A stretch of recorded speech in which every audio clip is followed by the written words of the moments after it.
Well, hello, Focus family. Ben Joe here, excited to be with all of you for another amazing year and another amazing message. This January is exciting because January is a time for us to set goals. It's a time for us to, renew, it's to rethink, it's redevelop ourselves into better versions of ourselves. The problem is we often have a big challenge of how do I make these changes? Because they're hard. And how do I get the support around me to make these changes? And we often will have crucial people around us to help us make those changes. But unfortunately, we just don't trust those people, or we don't know that they can help us because change is hard and trust is, well, it's scary. It's a very scary topic. Trust is something that we can extend to just about anyone. We can extend it to an Uber driver, to a coworker, to a boyfriend, or a girlfriend. But in all honesty, not everyone gets the same level of trust. And not everybody's always earned that same level of trust. Why? Well, inherently we don't trust people. And we often fail to extend trust when at the right time to the right people for all the wrong reasons or the right reasons. Dr. John Gottman, one of the nation's top marriage experts, wanted to find out why couples are constantly not able to resolve their doubts when they're in therapy. And one of the things he found out was it does not matter your financial situation, your race, ethnicity, or even your education level. What it comes down to is your trust. Do you trust that that person will be faithful? Do you trust that that person will help you with the housework? Do you trust that that person will listen to me and then be there for me? In a number of studies, they found out that the average person lies 1 in 5 times. That's right. Out of every 5 interactions, most people are going to lie at least once. Now you might be thinking, well, that's not me. Well, you might just be lying to yourself. So think about that. Studies found that we all do it. And the number one reason, we don't trust people. Sometimes we have an ego and sometimes it's just the lack of trust. But 9 times out of 10, it's because trust scares us and we don't trust people.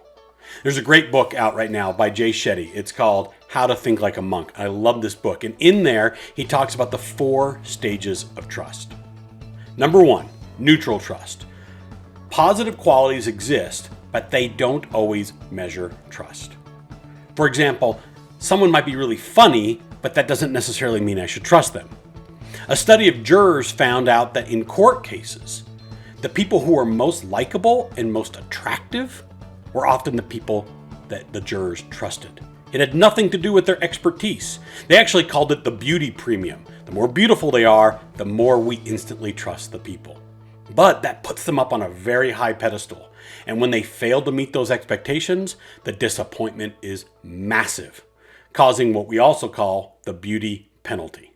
You can't just trust people because they're beautiful or because they're likable or because they're funny. People have to earn that trust.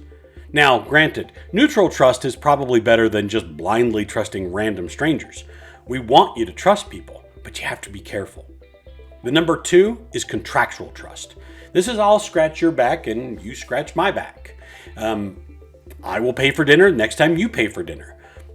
You promise to coach me, I promise to perform.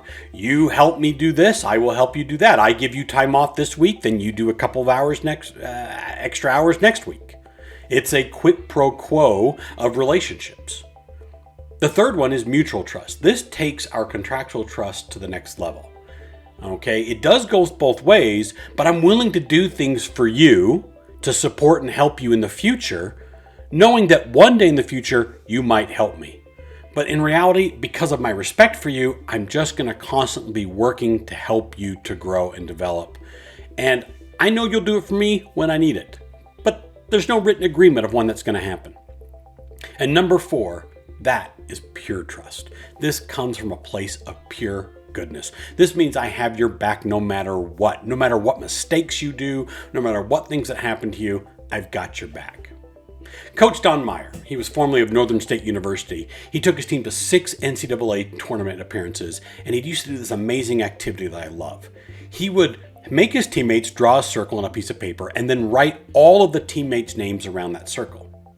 Then he would ask them to draw a line to the teammates that they would want down a foxhole. A foxhole is kind of that World War I, World War II hole that you would hide out while you're getting bombed. And so if it was the end of the world, who do you want in that foxhole to be with you? The teammates that got the most mentions or the most lines were the guys who were the natural leaders and often the ones who showed the most pure trust. It wasn't contractual. It wasn't even mutual. It was pure trust. So how do you trust your friends? How do you trust your coworkers? How do you trust your coach, your agents, your OM, your director, your IT desktop support manager, your vice president, and more?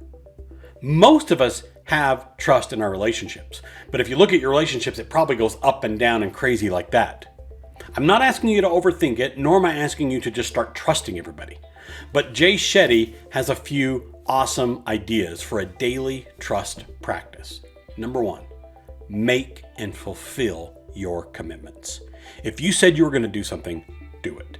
If you said that you were going to clean your room, you clean your room. If you said you were going to make dinner, you make dinner. If you said you were going to be to work, you show up to work. If you said you were going to work on something, you do it. This improves your contractual trust with the people around you. Number two, give those you care about a sincere compliment and a constructive feedback. Go out of your way to show them support and help them to improve. Help them make changes. This will improve your mutual trust with people as you try to grow. And finally, stand by someone. Even when someone has made a bad decision or they're in a bad place or they've made mistakes, show them pure trust that you love and care for them, even when times are tough.